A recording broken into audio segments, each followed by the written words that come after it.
हाय। अगर आप ये सोच रहे हो कि लॉ स्ट्रीम में आपका कोई प्लेस है या नहीं, आप अगर लॉ में करियर चूज़ करना चाह रहे हो तो ये वीडियो आपके लिए होने वाला है बहुत इंपॉर्टेंट। एंड मैं इस में लॉ के बारे में थोड़ी बहुत चीज़ें लाइक आपके जो फर्स्ट 2 इयर्स में क्या क्या चीज़ें पढ़ाई जाती है वो सब चीज़ों के बारे में थोड़े से इंस्ट्रक्शन, थोड़ी सी चीज़ें गाइड करूँगी, जिससे आपको एक प्रॉपर आइडिया हो जाएंगे कि आपको क्या पढ़ा जाएगा, क्या आपको ये यूज़फुल होगा या आगे आपको ये काम आएगा, and something related to this. So hi, this is me, Jamia, and I'm a law student, and I explore law student life, and I also give some hacks and solutions and uplift the problem, explore the problems of the law student, and I also say the solution of it. तो सबसे पहले मैं शुरुआत करना चाहूँगी subject से जो first sem में पढ़ाए जाते हैं। तो हमें एक सब्जेक्ट होता है सोशियोलॉजी। तो सोशियोलॉजी जैसे हम बच्चों में पढ़ रहे होते हैं 12th तक या फिर मतलब बच्चों की क्लास में, बच्चों लेवल का सोशियोलॉजी बिल्कुल नहीं होता। लॉ में अगर आप सोशियोलॉजी पढ़ते हैं तो बीए में भी वही सब्जेक्ट होते हैं, और आप अगर यूपीएससी कर रहे हैं या फिर कोई भी अगर अदर फील्ड में जाते हैं तो बीए में उतना वैल्यू नहीं होता, या फिर कोई भी। तो उसी तरीके से आप लॉ लेकर भी आप आगे दूसरे सब्जेक्ट में, दूसरे स्ट्रीम में जा सकते हैं। तो सोशियोलॉजी में ऐसा होता है कि आपको बाकी क्लासेस में कैसा होता है, छोटी सी चीज़ें अगर आप 30-40 पॉइंट्स उसका नॉलेज है तो फिर आपको मार्क्स मिले। लेकिन लॉ में आपको प्रॉपर उस चीज़ के एक एक चीज़ें डिस्टिंग्विश के साथ, एग्जाम्पल के साथ और बहुत ज़्यादा डीप में पढ़ाया जाता है। तो आपको एक प्रॉपर नॉलेज हो जाता है कि आप सोसाइटी क्यों ज़रूरी है, सोसाइटी में आपको क्यों रहना है, सोसाइटी के ईच एंड एवरी पॉइंट्स उसमें कवर होते हैं, एंड वो डीप स्टडी होती है। एंड उसके बाद सोशियोलॉजी के बाद एक लैंग्वेज आती है। जैसे इंग्लिश हम बचपन से पढ़ रहे होते, तो इंग्लिश भी लॉ स्ट्रीम में जो फर्स्ट सेकेंड ईयर में हमेशा नहीं पढ़ाया जाता, तो फर्स्ट सेकेंड 2 ईयर में हमको पढ़ाया जाता है। तो सेकेंड ईयर में ये जो होता है तो उसमें कैसा होता है, इंग्लिश आपका नॉर्मल इंग्लिश जैसा नहीं रहता। बाय द वे उसमें भी चैप्टर्स वगैरह होते हैं, लेकिन उसमें आपको जैसे प्रेजेंटेशन देना है तो प्रेजेंटेशन लीगल प्रेजेंटेशन होती है। उसके साथ आपको अगर कोई आपको लीगल प्रेजेंटेशन होता है, लीगल टर्मिनोलॉजी होती है, लीगल टर्म का हमको ट्रांसलेट करना होता है, किस तरीके से हमको जो लॉ में लगेगा आगे उसी लॉ से रिलेटेड लीगल रिलेटेड इंग्लिश में जो होता है वो इंग्लिश में हमारा डिफरेंट होता है बाकी चीज़ों। तो ये आपको काफ़ी ज़्यादा, आप जैसे ये कंट्री में रह रहे हैं तो उस कंट्री का लॉ जानना आपको बहुत ज़्यादा ज़रूरी है, and each and every person को ज़रूरी है। तो अगर लॉ लेकर आप करोगे तो मुझे लगता है ये काफ़ी ज़्यादा बेहतर चीज़ है। उसके बाद जो है इंग्लिश के बाद मैं आना चाहूँगी लीगल लैंग्वेज पे। लीगल लैंग्वेज पे बहुत सारे बच्चे मोस्टली जो है लैकिंग हो जाते हैं, उनके नंबर्स लीगल लैंग्वेज में ही कम होता है। तो लीगल लैंग्वेज एक ऐसा लैंग्वेज है जिसपे थ्रू आपको एक समझाया जाता है सबसे पहले प्रॉपर कि law language is different from the other languages, and law is a technical languages, and how the law is different from other languages. जैसे एक लैंग्वेज है, एक वर्ड है मैन। तो मैन का मीनिंग क्या होगा, मैन का मीनिंग सब आदमी होता है, मैन यानी मेन। बट अगर आप लॉ के नज़र से देखोगे तो लॉ कहीं पे यूज़ हुआ है एज अ मैन, तो कभी लॉ या एज ए ह्यूमन यूज़ हुआ है। जो मैन आपको वुमेन के लिए भी बोले जाएंगे, जैसे आप सोचते होंगे ये गाना आपने सुने होंगे, जैसे आदमी जो कहते हैं, आदमी जो सुनते हैं, तो क्या आदमी कहते हैं? सिर्फ आदमी नहीं कहते, आदमी औरत दोनों कहते हैं, मेल फीमेल दोनों। तो हर चीज़ का एक अलग मीनिंग होता, इंटरप्रेट ऐसे अलग अलग टर्म्स मिलेंगे, तो आपको जब आप पढ़ोगे ना इन सब में बहुत ज़्यादा आप एंजॉय करोगे। उसके बाद आ जाते हैं हम थोड़ा देख लेती हूँ मैं, बिकॉज अभी बज रहे रात के 2 और पता नहीं मेरा अचानक से मन हो गया कि इस चीज़ पे मैं वीडियो बनाऊँ, एंड आई केम है। अभी जो है 12th का एग्ज़ाम अभी का कंप्लीट हुआ है, तो 12th के बाद बहुत सारे जन जो है लॉ में आना चाहेंगे, तो उनको मैं not as a bookish language और नॉट इन ए प्रोफेशनल है, as a law student only मैं थोड़ा आइडियाज़ अपना देना चाहती हूँ, अपना एक्सपीरियंस देना चाहती हूँ, ताकि आप उसमें समझ पाओ। बाकी हिस्ट्री में क्या होता है, बाकी हिस्ट्री में आप जैसे 4-5 चैप्टर्स आप पढ़ लिए, 4-5 टॉपिक आपको अच्छे से आ गया तो आप पास हो जाओगे। वैसे इसमें भी आपको 4-5 से 8-8 क्वेश्चन अगर एक साल हर सेम में अगर कर लेते हो तो नहीं आ जाता है। लेकिन इसमें जो हिस्ट्री होता है, आपको हिस्ट्री में प्रॉपर एक्शन, प्रॉपर एक्ट, किस एक्ट के तहत क्या चीज़ें आए हैं, उसमें एक्ट क्या क्या ज़रूरी था उस चीज़ में, इस पर्सपेक्टिव में से डिटेल में। और लॉ में आने के बाद आपको रिलीजन से बहुत ज़्यादा जो है आइडियाज़ आ जाएंगे। पहले जो है हम अपनी रिलीजन को फॉलो करते हैं और हम अपने रिलीजन को और अपने रिलीजन को ही जानते हैं। और दूसरा चीज़ ये होता है कि हम दूसरे रिलीजन को या फिर हमारे खुद के रिलीजन को भी बहुत ज़्यादा दूर रख देते, बहुत ज़्यादा ऊपर में इज्जत में रखने की वजह से बहुत ज़्यादा दूर ही रख देते। ऐसा इसलिए भी होता है कि हम और ऐसे इतना दूर रखने की वजह से हम उस चीज़ को भूल ही जाते कि क्या है असल में। तो लॉ में जब हम आते हैं, लॉ में हमको रिलीजन भी पढ़ाया जाता है, लेकिन रिलीजन को एज ए ह्यूमन हिस्ट्री में जैसे कौन से राजा ने या फिर कौन से नेता ने या फिर कौन से चीज़ ने कौन सा एक्शन लिए था और उस एक्शन का आज उसका असर क्या है हमारे लाइफ में, क्या ये होना चाहिए था, नहीं होता है, उसके क्रिटिक्स भी होता है। इवन ऐसा भी होता है हमारे क्लास में प्रेजेंटेशन में एक एक बच्चे खुद आके, और सभी बच्चे इंटेलिजेंट होते हैं और नहीं भी होते हैं तो यहाँ पे बैठ के संगति में बन ही जाते हैं। तो उसमें एक एक चीज़ पे क्रिटिक्स निकाला जाता है कि क्या ये पॉइंट सही था, या उन्हें करना चाहिए था, अगर नहीं करना चाहिए था तो क्या करना चाहिए था। आज जो सिस्टम पॉलिटिकल सिस्टम में जो आज चल रहा है, तो ये चीज़ चलना चाहिए या नहीं चलना चाहिए, तो क्यों नहीं चलना चाहिए तो क्यों चलना चाहिए, ये सारी चीज़। जैसे कोई एक्ट साइन हुआ था उस टाइम हमारी हिस्ट्री में बहुत सारी चीज़ें जो है एक्ट के रिगार्डिंग बहुत ज़्यादा होती कि कौन सा एक्ट कब आया था, क्यों आया था, किसने लाया था, और क्या उसका असर, क्या उस टाइम वो सही डिसीजन था, सही डिसीजन नहीं था। जैसे कोई भी प्रोविज़न आया तो उसका मेरिट्स, डीमेरिट्स, एबोल्यूशन क्या था, एबोल्यूशन करना सही था नहीं था। एंड हिस्ट्री में भी एडमिनिस्ट्रेशन का बहुत ज़्यादा होता है कि कौन से जैसे वैदिक एडमिनिस्ट्रेशन है, तो वैदिक से हमें वैदिक कहाँ से आए हैं, उसके बाद अलग अलग लोग आते हैं। जैसे एक्चुअली नोट्स मैंने प्रॉपर बनाए नहीं है ना, मैंने स्किप किया है, so I am getting little bit confuse. So जैसे वैदिक एडमिनिस्ट्रेशन है, तो वैदिक एडमिनिस्ट्रेशन कहाँ से, मतलब वैदिक लोग कहाँ से आए थे, उनका एक्शन क्या था वहाँ पर, उनका लाइफ में, आज के लाइफ में हमारा क्या उसका असर है, ये सारी चीज़ें उसमें कवर होते हैं। जैसे फिर अलग अलग कास्ट के, each and every caste and community का हिस्ट्री में जितने भी प्रॉपर चीज़ें हैं वो सारी चीज़ें इसमें कवर होते हैं हिस्ट्री में। एंड हमारा syllabus as a same every time नहीं रहता है, फिर भी वो आसपास ही रहता है। और लॉ के जितने भी सब्जेक्ट्स पर होंगे ना, आपको ऐसा पढ़ने के बाद, मेरे तो खुद का एक्सपीरियंस है, ऐसा लगता है कि सब सब्जेक्ट एक सी साथ घुला मिला हुआ जैसा है। जैसे डेवलपमेंट्स ऑफ रोड्स है, रेलवेज है, पोस्टल सिस्टम से, एक एक चीज़ कौन से पर्सन ने लाया था, कौन सा लॉर्ड ने लाया था, और कौन से लॉर्ड के अमल में क्या चीज़ हुआ था, वो सारी चीज़ें इसमें बताया जाता है। कौन से ब्रिटिश हमारे लिए फ़ायदेमंद थे, कौन से फ़ायदेमंद नहीं थे, कौन से एक्ट होने चाहिए थे, नहीं होना चाहिए था। ये होगा हिस्ट्री के बाद। अब आते हैं सब्जेक्ट पॉलिटिक्स। पॉलिटिक्स, आप अगर मेल हो या फिर पॉलिटिक्स में इंटरेस्टेड हो, या फिर फीमेल भी हो, पॉलिटिक्स में मोस्टली मेंस को, बॉयज़ को इंटरेस्ट होता है, क्योंकि पॉलिटिक्स आपको कहीं पे भी लगता है, चाहे आप रिलेशनशिप में जाओ, कुछ नहीं करो, शादी होगी, ससुराल में भी जाओगे वहाँ पे भी पॉलिटिक्स चलेगा, कोई कॉर्पोरेट सेक्टर में जाओगे वहाँ पे भी पॉलिटिक्स चलेगा, कोई छोटी से छोटी जगह पे चले जाओ, बड़ी से बड़ी चले जाओ, हर जगह छोटी छोटी बड़ी बड़ी कुछ ना कुछ पॉलिटिक्स है।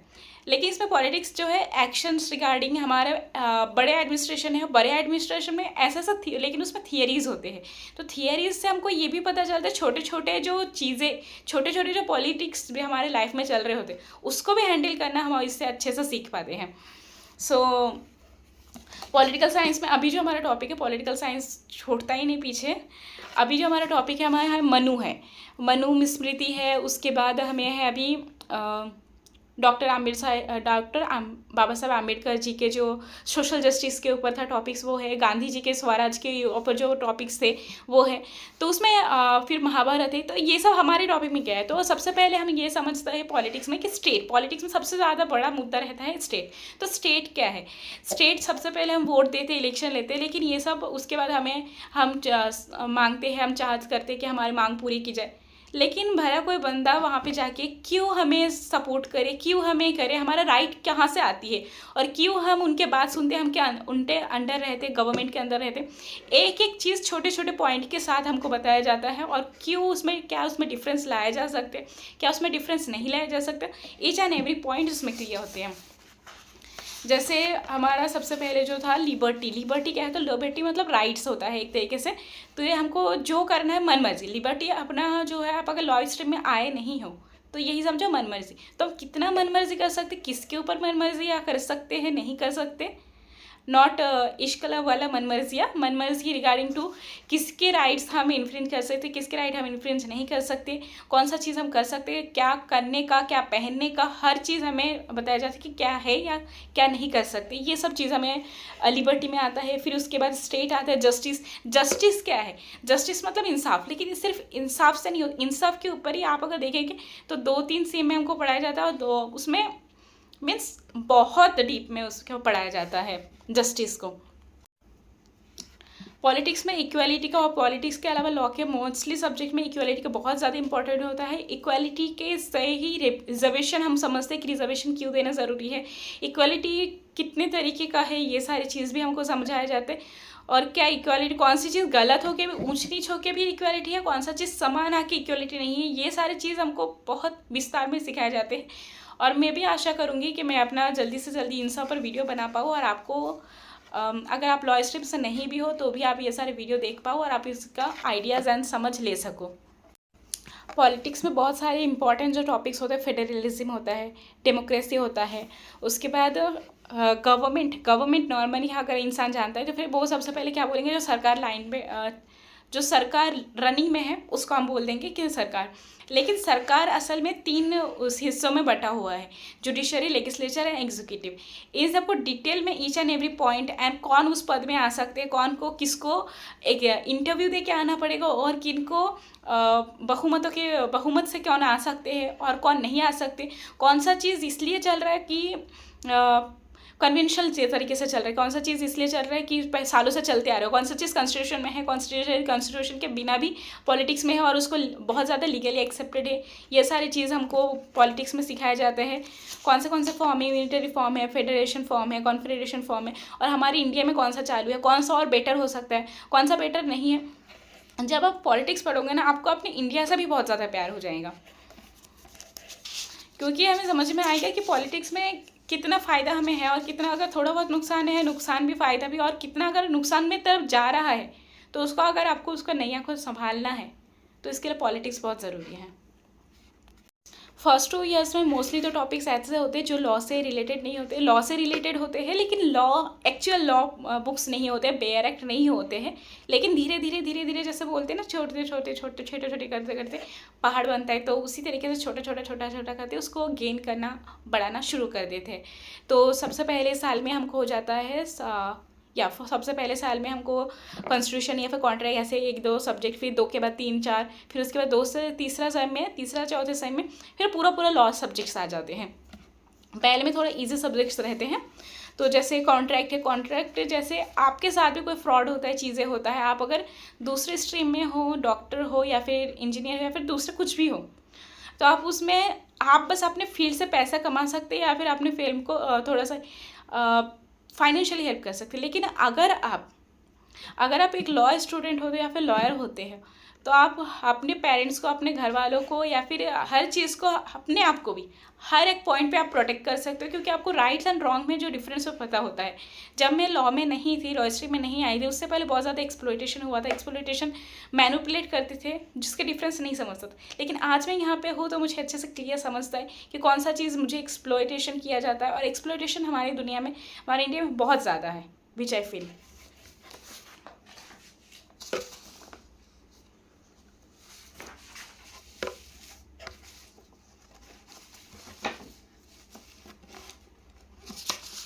सॉरी, थोड़ा टाइम लग रहा है, अगर मैं पूरा सोच के बनाती तो शायद इसमें काफ़ी ज़्यादा टाइम लग जाता है एंड आपको ये वीडियो पहुंचने में और ज़्यादा लेट हो जाता। अगर 12th के बाद आप देख रहे हो और आपको कोई क्वेरी है, आप अगर चाह रहे हो कि लॉ के बारे में थोड़ी इन्फॉर्मेशन लो, ज़रूरी नहीं है कि आप अगर वीडियो देख रहे हो और आपको लेना ही है या फिर आपको इन्फॉर्मेशन का आप क्वेरी करोगे तो आपको लेना है। आप उसके अलावा भी इसके बारे में क्वेश्चन जान सकते हो, क्योंकि जो लॉ में नहीं होते उनको भी काफ़ी ज़्यादा इंटरेस्ट होता है इस फील्ड में एंड उसके इन्फॉर्मेशन जानना पसंद करते हैं। सो अभी होता है एक सब्जेक्ट टॉर्ट्स। तो टॉर्ट्स में मैं बताना चाहूँगी, सिर्फ और सिर्फ अगर उस चीज़ के बारे में जो ऑलरेडी लॉ है उसमें मिले आज़ादी, उसमें मिले अगर आपको कोई जस्टिस, तो क्या आप पूरे तरीके से जस्टिस होगा। कई चीज़ ऐसा हो सकते हैं ना जो आज से पहले हुआ ही नहीं हो और उसमें भी जस्टिस चाहिए, उसमें भी फोकस देना चाहिए। तो ऐसे सब्जेक्ट के लिए, ऐसे पॉइंट्स के लिए है टॉर्ट्स। तो टॉर्ट्स में जो होता है जुडिशियल डिसीजन होते हैं। तो जुडिशियल डिसीजन यानी जो चीज़ ऑलरेडी एग्जिस्ट नहीं करती थी लेकिन आज एग्जिस्ट कर रही है और उसके ऊपर ध्यान देना ज़रूरी है। वो भले ही क्रिमिनल नेचर का नहीं हो, उसके ऊपर फ़ाइन लेना या फिर उसके ऊपर विच से फ़ाइन लेना या फिर उसको पनिशमेंट देना या फिर जेल में डालना ज़रूरी नहीं है, लेकिन उसके ऊपर ध्यान देना बहुत ज़रूरी है। तो ऐसे छोटे छोटे चीज़ों के लिए जो बना है टॉर्ट्स। तो टॉर्ट्स के सब्जेक्ट भी बहुत इंटरेस्टिंग सब्जेक्ट है, ईच एंड एवरी सब्जेक्ट बहुत इंटरेस्टिंग है।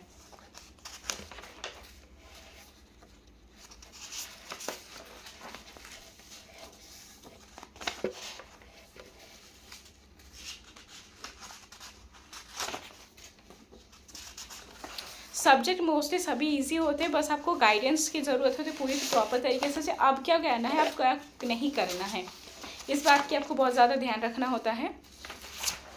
और इसके लिए मैं तो हूँ, आप मेरे वीडियोस में आके कमेंट कर सकते हैं, और कभी भी मैं I will try my level best to give the answer and resolve your query as soon as possible. सबसे मेन टॉपिक जो पढ़ाया जाता है हमें वो है कॉन्स्टिट्यूशन। कॉन्स्टिट्यूशन के बिना तो लॉ ही अधूरा है। कॉन्स्टिट्यूशन कहाँ से आया, क्यों आया, क्या ज़रूरत था और क्या उसमें चेंजेस आ रहे हैं, क्या चेंजेस लाना ज़रूरी है, क्या चेंजेस लाना नहीं ज़रूरी है, और भी बहुत सारे डीप स्टडीज़ जो होता है कॉन्स्टिट्यूशन के बारे में आपको। और कॉन्स्टिट्यूशन जब आप पढ़ लोगे ना, आपको ऐसा लगेगा कि सेक्शन से बहुत सारे लोग, जब मैं भी लॉ में आ रही थी, लॉ स्ट्रीम में, तो बहुत जनों ने मुझे मना कर दिया था कि बहुत ज़्यादा इरिटेटिंग होता है, पांचट होता है एंड आप इसमें नहीं कर पाओगे, बहुत ज़्यादा उसमें पढ़ना पड़ता है। नथिंग लाइक दिस, पढ़ना पड़ता है, that is obviously true, but हमारे मैम के, हमारे टीचर्स के बहुत सारी स्ट्रैटेजीज़ होते हैं, ट्रिक्स होते हैं, और एक चीज़ इतने बार बार तरीके से पढ़ाए जाते हैं। हम अलग अलग जगह पढ़ते, खुद स्टडी करते हैं, यूट्यूब से स्टडी करते हैं, फिर सेल्फ स्टडी, सेल्फ नोट्स बनाते हैं, और नोट्स हमें प्रॉपर कॉलेज से भी भेजा जाता है PDF के थ्रू, तो इवन लाइब्रेरी से भी बुक्स मिल जाती है, तो काफ़ी ज़्यादा ईजी हो जाता है। सेक्शन लर्न करना बहुत ज़्यादा हार्ड नहीं होता, बहुत सारे तरीके हैं जिस तरीके से आप ईजिली लर्न गो थ्रू हो सकते हैं, लर्न कर सकते हैं। और मैं भी आपको इस चीज़ में हेल्प करूँगी, आप अगर मुझसे जुड़े रहेंगे तो। एंड या आप अगर इसमें कंटिन्यू रहते हैं तो each and every section, each and every constitution के पॉइंट्स आपको सारे लर्न हो जाते हैं इजीली। बहुत ज़्यादा हार्ड नहीं है, थोड़ा टाइम लगता है, लेकिन सारी चीज़ हो जाता है। आप अगर लॉ स्ट्रीम से बिल्कुल भी नहीं हो, लॉ का कुछ लेना देना ही नहीं है, अगर आपको ये वीडियो सामने आ गया है तो कुछ पॉइंट्स, कुछ चीज़ें मैं आपको क्लियर करना चाहती हूँ। कॉन्स्टिट्यूशन को थोड़ा सा मैं डीप में लेके जाती हूँ, ताकि आपको थोड़ा बहुत आइडिया रहे कि आप जो देश में रह रहे हैं, क्या आपके पास है, क्या आपके पास। Constitution is a true treasury, एक खजाना है हमारे लिए, एक वरदान बोले या फिर एक खजाना बोलिए, कॉन्स्टिट्यूशन जो है हमारे लिए है, और वुमेन्स के लिए तो खास करके है। You should respect and learn constitution. And I personally feel कि ना कि सिर्फ लॉ के अलावा भी ऐसा कोर्स होना चाहिए 3 महीने का या फिर महीने का, या फिर छोटा सा कोर्स कुछ तो भी होना चाहिए, 6 महीने का कोर्स होना चाहिए, जिसमें each and every person and each and every student, चाहे वो लॉ स्ट्रीम में हो या फिर वो 12 पास हो या फिर 12 से स्कूल में भी, कॉन्स्टिट्यूशन का कुछ पार्ट्स जो है, फंडामेंटल राइट्स, DPSP एंड कुछ पार्ट्स जो है सभी को पढ़ाना होना ही चाहिए, सभी को ये चीज़ आना ही चाहिए। I personally feel that and this is obviously so true. So अभी मैं कुछ चंद मिनटों में थोड़ी सी आपको कॉन्स्टिट्यूशन की ऊपर की नॉलेज दे देती हूँ। सबसे पहले है पार्ट 1। पार्ट 1 में हमारा होता है यूनियन एंड टेरिटरी। तो हमारा जो इंडिया क्यों है, इंडिया का नाम भारत क्यों है, भारत है, हिंदुस्तान है या नहीं है, या फिर क्यों है, क्यों फॉर्मेशन हो सकता है, या फिर हम दूसरे कंट्री को उसमें इवॉल्व कर सकते नहीं कर सकते, इसकी रिगार्डिंग सबसे पहले हो जाए। सेकेंड पार्ट में आपको सिटीजनशिप के अकॉर्डिंग कुछ चीज़ें आता है, क्या आप इंडिया के सिटीज़न कहला सकते हैं या नहीं आ सकते, क्या जो माइग्रेंट्स आए थे पाकिस्तान से वो सिटीज़न कहलाएंगे, उनको सिटीज़न कहाँ हमारे सिटीज़न कहाँ बच सकते, कहाँ नहीं बच सकते, इस सिटीजनशिप के रिगार्डिंग सारे चीज़ इसमें होता है। इसके अलावा इसके मैं बताना चाहती हूँ, कॉन्स्टिट्यूशन जो एक मेन बुक है, तो कॉन्स्टिट्यूशन जो मेन बुक है, मेन बुक एक पन्ने पर से, एक सेक्शन पर से बहुत सारे छोटे बहुत सारे बुक बने। तो कॉन्स्टिट्यूशन एक मेन बुक है, मेन बुक के ऊपर से बहुत सारे अलग अलग बुक्स बने हैं जिसमें डिटेल में चीज़ें होती हैं। कॉन्स्टिट्यूशन मेन बुक है, उसमें सारी चीज़ें नहीं होते हैं, लेकिन उसमें आपको कोर आइडिया जो है, बेस जो है आपको मिल जाता है। So then after fundamental rights is must thing which each and every person of the India, चाहे वो छोटा हो बड़ा हो, हर किसी को पता होना चाहिए। तो कॉन्स्टिट्यूशन फंडामेंटल राइट्स में आपको होता है कि आपको किस किस चीज़ से हक है, आपको एज ए ह्यूमन किस किस चीज़ का हक है, आपको खाने की, पीने की, व्यवसाय की, अपने रिलीजन को फॉलो करने की, आपको बर्थ लेने की, बर्थ देने की, एंड ईच एंड एवरीथिंग आपको related to equality, related to freedom, किस किस चीज़ की आज़ादी है, कि आपको अगर कोई एक्सप्लॉइट करते हैं तो आप क्या कर सकते हैं उसके रिगार्डिंग, आप सुप्रीम कोर्ट कौन जा सकते हैं, सुप्रीम कोर्ट, हाई कोर्ट कौन जा सकते, कौन नहीं जा सकते, कब जा सकते, कितने टाइम तक जा सकते, ये सब भी आपको फंडामेंटल राइट्स में आ जाते हैं। उसके बाद आपका कोई अगर लॉ हार्म हो रहा है, आपका कोई चीज़ हार्म हो रही है, तो आप उसको कैसे प्रोटेक्ट करते हैं, आपको प्रॉपर्टी की राइट्स है या नहीं है, ये सब चीज़ें भी आपको बताई जाती है प्रॉपर। फंडामेंटल राइट्स में काफ़ी सारी चीज़ें मीन्स 12 to 35 इतने सारे सेक्शंस में ऐड होते हैं और ईच सेक्शन आपका अगर कोई राइट इन्फ्रिंज हो रहा है तो फिर उसको आप किस तरीके से प्रोटेक्ट कर सकते हैं, कि आपके पास राइट है कि आप सुप्रीम कोर्ट जा सकते हैं या हाई कोर्ट जा सकते, कब जा सकते कब नहीं जा सकते। उसके अलावा अगर आप छोटे कोर्ट से भी फास्ट कैसे होते हैं, पहले बोला जाता था कि बहुत लेट होता है, मोस्टली हाँ लेट होता था, लेकिन अभी जस्टिस के ऊपर ही जुडिशरी के ऊपर बहुत ज़्यादा ध्यान दिया जा रहा है, उसमें बहुत सारे जज के एडमिशन हो रहे हैं, लॉयर्स भी बहुत ज़्यादा आ रहे हैं, तो इसके ऊपर बहुत ज़्यादा उन्नति भी हो रही है। तो जल्दी से जल्दी कोशिश किया जा रहा है कि हर केस को सॉल्व किया जाए। DPSP directive principle state policy, ये हमारे लिए बहुत ही महत्वपूर्ण है, ये है इसीलिए गवर्नमेंट है, और इसीलिए गवर्नमेंट को हम पूछ सकते हैं कि हमारे लिए आप क्या कर रहे हो, क्या उन्नति कर रहे हो, क्या नहीं कर रहे हो। हम पूछते तो ज़रूर है कि आप अगर हमने आपको वोट दिया है तो आप हमारे लिए क्या कर रहे हो, लेकिन क्यों पूछ रहे हो और क्या क्या वो उन्नति कर सकते, क्या क्या उनके हाथ में है, क्या क्या है उनके हाथ में नहीं है, ये सब हमको डायरेक्टिव प्रिंसिपल स्टेट पॉलिसी में मिला जाता है। इसको दिया दर्शक, दिया जो होता है, दिया कहा जाता है कि गवर्नमेंट को एक दिया या फिर एक रोशनी दिया जाता है कि आपको डायरेक्ट गाइड किया जाता है आपको क्या करना है क्या नहीं करना है। लेकिन हाँ, इसमें एक चीज़ रहता है कि DPSP के लिए, डायरेक्टिव प्रिंसिपल के लिए आप उसमें कोर्ट के आगे नहीं जा सकते कि आप ये चीज़ नहीं कर रहे, लेकिन उसमें सवाल आप जरूर कर सकते हो कि आपने क्या किया है।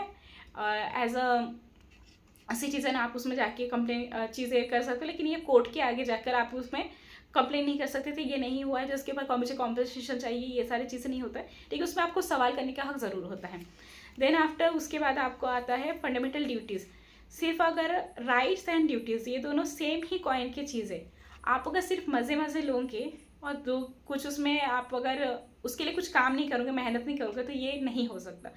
ना ही रिलेशनशिप में हो सकता है, माँ बाप के साथ हो सकते हैं, ना ही कोई भी कॉर्पोरेट सेक्टर में हो सकता है, ना भाई बहनों में हो सकता है, ना दोस्ती में हो सकता है, कहीं पे भी ऐसा नहीं हो सकता। दोनों तरफ से सेम होना चाहिए जब ये चीज़ होता है। तो आप जैसे देश की तरफ से आप चाह रहे हो, देश से आपको रिजर्वेशन मिले, देश से आपको सहायता मिले, देश आपको एजुकेशन दे, देश से आपको प्रोटेक्शन चाहिए, रहने की जगह चाहिए, बहुत सारी चीज़ें चाहिए होते हैं, भले उसमें हमको पे करना हो तो उसमें हमको ये तो उसी तरीके से हमको भी कुछ देना होता है जब भी हमको सारे चीज़ मिलते हैं।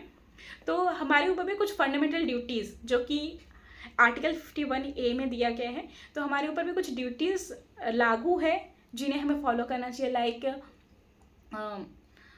नेशनल एंथम को रिस्पेक्ट करना, लाइक फ्लैग को रिस्पेक्ट करना, एंड बहुत सारी चीज़ें हैं जो हमको दिए गए हैं जो हमने फॉलो करना चाहिए। And it is must, it is not, अगर आप नहीं करोगे तो इसके ऊपर पनिशमेंट नहीं होगी। इसमें एजुकेशन, अपने बच्चों को एजुकेशन दिलाना भी आता है, इसमें आप अगर नहीं देते हो तो उसमें पनिशमेंट तो नहीं है, लेकिन एज ए ह्यूमन बीइंग आपने करना चाहिए। आप अगर देश में हो, देश की उन्नति के लिए भी आपने करना चाहिए। और सोशोलॉजी, हाँ, आप जब सोशोलॉजी पढ़ते हो, सोशोलॉजी में ये भी आपको क्लियर होता है कि आपका each and every person as a individual का क्या रोल है आपका देश में, और क्यों आपको करना चाहिए कोई चीज़ और क्यों चीज़ नहीं करना चाहिए, और क्यों आपने स्टेट को फॉलो करना चाहिए, गवर्नमेंट को फॉलो करना चाहिए, और क्यों गवर्नमेंट ने आपको रिस्पेक्ट करना चाहिए। देन आफ्टर इसके बाद आता है पार्ट 5 में यूनियन। तो यूनियन यानी देश के रिगार्डिंग होते हैं। इसमें एडमिनिस्ट्रेशन, जो एडमिनिस्ट्रेशन है, जो गवर्नमेंट बैठे हुए हैं, जो एग्जीक्यूटिव बैठे हुए, लेजिस्लेचर बैठे हैं, वो किस तरीके से देश को चलाते हैं और क्यों चलाना चाहिए और कैसे चलाना चाहिए, इसके रिगार्डिंग डिटेल में है, जिसमें जो नहीं जाती हो, नहीं तो वीडियो काफ़ी लंबा हो जाएगा। And after that fundamental rights and duties and policies, principles, ये सबसे ज़्यादा मोस्ट इम्पॉर्टेंट चीज़ था जो अभी मैं कवर करना चाह रही थी। सो इसके बाद मैं चाहूँगी कि नेक्स्ट वीडियो जब मैं आपको बनाऊँ तो फिर इसमें आपको डिटेल में जाऊँ। आप मेरे से जुड़े रहिए, एंड अगर आपको वीडियो अच्छा लगा हो तो वीडियो को लाइक कर दीजिए। उसमें आप जुड़े रहेंगे तो फिर आपको कुछ ना कुछ धीरे धीरे इन्फॉर्मेशन मैं आपको देती रहूँगी, क्योंकि एज इन वन पूरे चीज़ें कंप्लीट करना is not possible. And I will try next time कि मैं इसको प्रोफेशनल तरीके से बनाऊँ, ताकि ये एंटरटेनिंग भी हो एंड आपको नॉलेज भी मिले। एंड अगर आपको कोई सजेशन है वीडियो के लिए, या फिर आपको अगर लगता है फास्ट वो हो रहा है, मेरे आवाज़ मोस्टली मैं फास्ट बोलती हूँ, तो फास्ट बोल रही हूँ या फिर धीरे बोल रही हूँ, या फिर आपको क्लियर ही नहीं हो रही है, मुझे और इजी लैंग्वेज यूज़ करना चाहिए, या फिर मैं हार्ड लैंग्वेज पे जा सकती हूँ, हार्ड टर्म यूज़ कर सकती हूँ, तो उसके रिगार्डिंग आप कमेंट में मेंशन कर सकते, फीडबैक दे सकते, ताकि नेक्स्ट टाइम आपके तरीके से चीज़ें हो। So here it is now for this much. Thank you so much. Bye.